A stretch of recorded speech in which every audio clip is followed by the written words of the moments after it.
very good morning to everyone.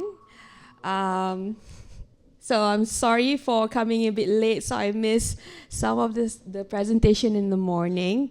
I'll tell you in a bit what happened, but first of all, I just want to say thank you so much for Heinrich Bosch Stiftung for giving me the opportunity to share some of the work that we've been doing in Malaysia. And I'm so excited to actually meet all of you here in the last few days. And I think I spoke a little bit more than I intended to yesterday about what I do. So probably some of the things I will be explaining here today, you've probably heard it from me when I was drinking beer and eating the barbecue yesterday. So my name is Nadia. I am the current program director of Climate Action Malaysia. I'll tell you who we are in a bit. But first of all, let me introduce myself. I have a engineering, power and electrical engineering background. I was an engineer. I graduated from a university in Germany. And I work in Germany for quite some time in very dirty energy power plants, in coal power plants, in nuclear power plants, but I also had the experience of working in on wind turbines. And after quite some time, I decided engineering is not something that, something that I look forward to waking up every day. Imagine that I work in a coal power plant. It's quite a dirty place to be. And, there is a lot of things that you need to consider being a woman, being in those kind of facilities. And it's quite a very male-dominated sector as well.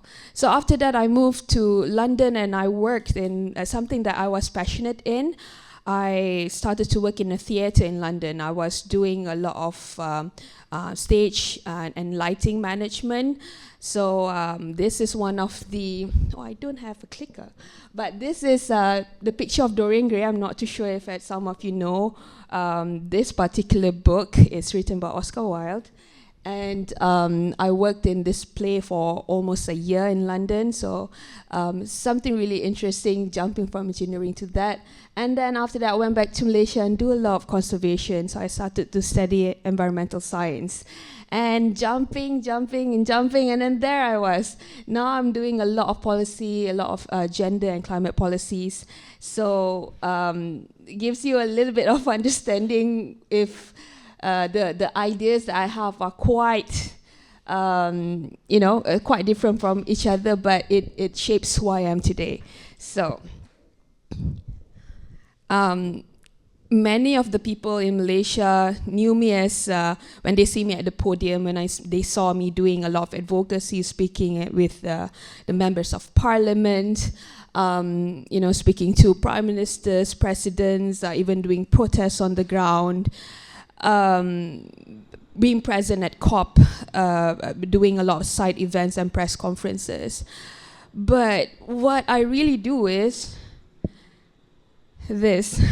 I go down on the ground very often, partly because the work that we do, we bring visibility for voices that are on the ground, voices that are on the front lines, and particularly communities and marginalized groups that are not present in decision-making spaces. And these voices, because they're so marginalized, they fall through the cracks, right? And we do a lot of these initiatives.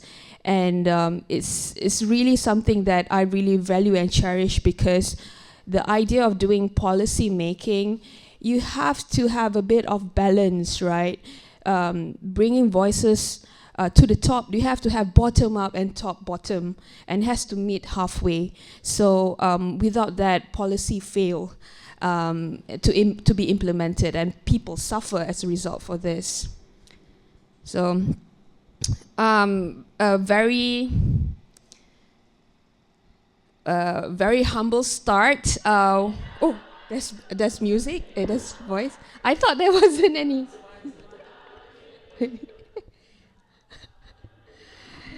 So we were born in the streets of Kuala Lumpur. Our organization, Climate Action Malaysia. I was one of the co-founders when I was at studying and doing conservation in Malaysia.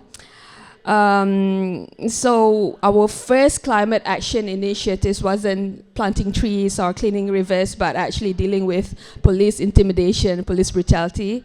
So we've been intimidated quite a lot, being called in to be interviewed by police and special branches coming crashing into our protests and of course our art events and art exhibitions. So it's really interesting. So we are really thankful to be connected to a lot of human rights organizations that help us to go through, navigate this very difficult, shrinking civil society space in Malaysia. And now, from that start, we've expanded a lot, doing a lot of policy research, because we realized to sustain a movement, you need to have knowledge behind it. It has to be based on evidence. And this evidence base is something that we truly need to work on the topics that we felt that was a huge gap in Malaysia climate policies, which is intersectionality, rights-based. They are all missing. So, and then advocacy. This is something that I don't like to do. I'm not a people's person. I find it sometimes a lot of imposter syndrome, speaking to all these big figures and trying to convince them. Suddenly I'm like a influencer, a lobbyist, you know. But it takes a lot of toll on you. I'll tell you why after this. And of course, we do a lot of capacity building, partly because we want to bring those knowledge from the bottom up. And that needs to we need to sustain that. We need to culture this skills of what community needs. And of course, we work in intersectionality. So many of the work that we do have a lot of nexus with each other, like climate and health, climate and gender, urban spaces, and women's empowerment. These are really critical spaces, gaps that we need to fill in order to have a more resilient climate action in Malaysia. However, we don't have spaces to do so, so we built a lot of coalitions. We are one of the coalitions I really love working with is called the Asia Feminist Coalition. It's a coalition that we've been part of for the last 3 years, and we are one of the climate leads, climate energy transition leads, where we do a lot of training within the feminist organizations in the Asia region. We do a lot of external advocacy as well. So, yes. Okay. I'm sure that we all ate this yesterday, some of us, right? So arguably this is, I don't want to say South Korea's national food, arguably, but my favorite food is sundubu jjigae, but it's okay, bibimbap is still okay. And if you can see, this is a bibimbap, right? It has a lot of ingredients. You have the eggs, you have the bulgogi, you have all these veggies. And then this is what I actually see what climate action looks like. You need to have a lot of these different ingredients, right? And then you need to mix it together. And then you need to have a really awesome gochujang, the sauce, right? To bind it up together, correct? So when you mix it up, it becomes something so hearty, you know, something that fills up your stomach, something that fills up your soul. This is what climate action looks like for me. You need to have people with different skills, people with different understanding of what, what they need, what people need. And these different skills are all needed to bring up a more inclusive climate action that serves the people. And it has to be this way. So I really appreciate to be here, to be using bibimbap as an example. So after this, we all eat more bibimbaps for climate action, okay? So now I jump straight into some of the key focus areas that we work in. I think I've told some of you here that we work in just energy transition. For the last few years, I think Sheila has also mentioned what is happening in Southeast Asia region with the coal and gas situation. We've been doing a lot of focus group discussion, research, etc., to speak, to connect the communities and workers that will be affected by the transition in Malaysia, something that we really value and cherish. Some of the data are still missing, but we are closing in the gaps. Also very important that we work together with Amirbon, yes, on business and human rights. Michael is here. So I work with his boss to produce a report. It's truly really critical to bring corporate accountability. I think Kun mentioned that corporate accountability to climate action, bringing in the human rights approaches and mechanisms that businesses can use, especially on transparency, due diligence, on bringing a better climate action coming from the corporate side. And this is something that I really value and cherish, climate communication. Been doing this for the past few years. We've been doing research on trying to find how journalists and news media have been covering energy and climate energy transition in Malaysia. So based from the research that we do, we build an evidence-based strategy to train journalists and news media and editors. So, and we also do a lot of mentorship for journalists to produce news articles, whether it's short form or long form or feature. And some of the articles that was produced are quite impactful. It has been cited by members of parliament while they're doing debates on energy transition, etc. And this is really critical. As a feminist organization, we try to question where information is coming from, who is disseminating the information, who is consuming the information. So people always forgot about the journalists, but they really needed they really needed our help, right? And we also do a lot of legal empowerment. Malaysia is coming out with a lot of different climate legislation. I mentioned to Sejong, I don't know where Sejong is here, about Malaysia is coming out with the CCUS Act, Climate Change Act, but most of this legal mechanisms is not rights-based. So we do a lot of legal empowerment to make people understand what are their rights, what is the duty of care, etc. And we do that from the communities that we work with, and of course to members of parliament. That's what we do a lot of our advocacy and training to. But this is something that is really important for Malaysia, but whether it is a good law or a not good law is something we hope that we can shape. Yes. And I think this is one of the last bit, which is women's empowerment. It's truly one of the most integral part. It's the most central part of what makes us a feminist organization. We look the gender inequality as a very systemic problem, and with that it comes with a lot of gaps in data and in financing initiatives and women's information, all this disaggregated data. So we do a lot of research. We train a lot of women's organizations to do a gender analysis on the activities that they do, and training on climate action, what happens on the ground, what communities can actually do.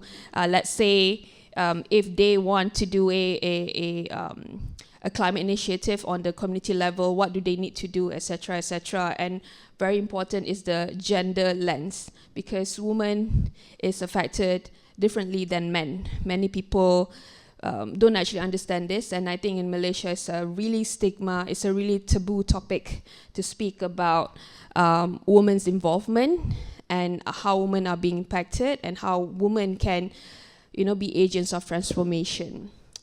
So I think I can come to a really good outcome from the work that we do over the last few years on women and climate, gender justice and climate. We submitted our submission to the UPR process and the CEDAW process for Malaysia. It happened earlier this year in May. And finally, Malaysia has adopted a recommendation and a concluding observation that includes gender, children, persons with disability, and elderly in Malaysia's climate action. So it's the first for Malaysia. So we will continue to bring visibility and accountability to our government on their human rights obligations. So that is us in Geneva meeting with all this different people. We also do a lot of gender responsive climate finance. Climate finance, this is why I'm late this morning, because there's been an update for the negotiation in, thank you, Kun. I hear that. So in COP at the moment, so I had to come in to do some text reading on the gender responsive of climate finance. So this is something that we do at the national level and also at the international level. So in the international level, we work a lot with the Women's Gender Constituency under UNFCCC. And Indigenous Young Women, we are a self-led organization, meaning that we have Indigenous women as our members, as our board members, and also as implementers. They are also our staff and also our colleagues and friends. So these are some of the, the indigenous leaders that produce the reports that we do. It's not only reports, but we do a lot of documentary, etc., art exhibition, using these tools to explain really complex topics like climate to communities and what communities can do. And just a bit, I think I just wanted to mention this because we are in this space, we are in South Korea. There is a rise of the right everywhere, globally around the world. And as feminist funding are severely affected, I know some of the embassies and some of the countries are restricting grants and funds, and feminist funding are really affected by this, and they are already so underdeveloped. And of course, with the rise of the rights, meaning that these right-wing governments affects the geopolitics, affects even climate action. What happens, for example, today at COP, is also affected by this rise of the right extremism. Genocide is happening while we're talking about climate action. You have like carbon bombs being exploded in Gaza, and we are still talking about reducing our carbon emission. It's really hilarious. And of course, it's not hilarious. I mean, it's just, the irony of things. And of course, what we were really concerned also is on disinformation. Here you can see Elon Musk and Trump doing a bit of, having a bit of brotherly love over there. So it is something that we will see in the trends, disinformation and the rise of the right extremism and how it affects feminist funding. And this is something I wanted to raise to the Heinrich Böll Stiftung members. And with that, with the rise of the rights, we have a lot of challenges in securing more safe spaces, inclusive spaces, meaningful participation, and really important collective care. Collective care is really a feminist, foundation of the work that we do to address a lot of trauma. We listen to a lot of trauma from the indigenous women that we work with and we are partnering with. Even us as women being in these spaces, sometimes the experience can be really traumatic, right? Sometimes we handle with gender-based violence, assaults, and of course people not believing you because you're a woman. How can she talk about science? She have no clue about this. Some of our indigenous women members are being arrested because they can't articulate things they are systematically being pushed aside, and so they cannot articulate things in a good way, making them fall through the cracks and then getting arrested, etc., so collective care is really important, and I've heard a lot of you guys are having burnt out, so we need to really invest a lot in this. Heinrich Böll Stiftung do a lot of initiative for collective care. Put this as a design stage, not as an afterthought, but a design stage. If you do a grant, ensure collective care is part of it, right? And I think not going to talk much about this, but then we need to challenge how knowledge is being disseminated, how knowledge is being produced, because some of the reports that we produce together with indigenous people are called grey literature by IPCC authors. You know, the government don't actually look at this is not a peer review, this is a community report. So the information is biased. You know, we need to challenge that, because these are information from the community. They are the ones that are being affected by this, and they have a right to say that this is what has been happening to us, and you have no right to tell us that this information is wrong, right? We can talk, we can debate, but do not dismiss this information. And this is something that we challenge a lot every day in the work that we do in policy, research, etc. with community. Yeah. I think, last of all, sorry, I'm taking a bit more time, but a lot of people talk about hope. Greta Thunberg talks about hope a lot of times, right? I think hope without action is really nothing. You have to take action, because, expecting things to get better, optimism is quite dangerous when it comes to climate action. You have to take action. It is really critical because it helps you to deal a lot with your mental blocks, your trauma, mental anxiety, climate trauma, if you take action. So to hope is to take action. And that would be the final of my presentation. Thank you so much.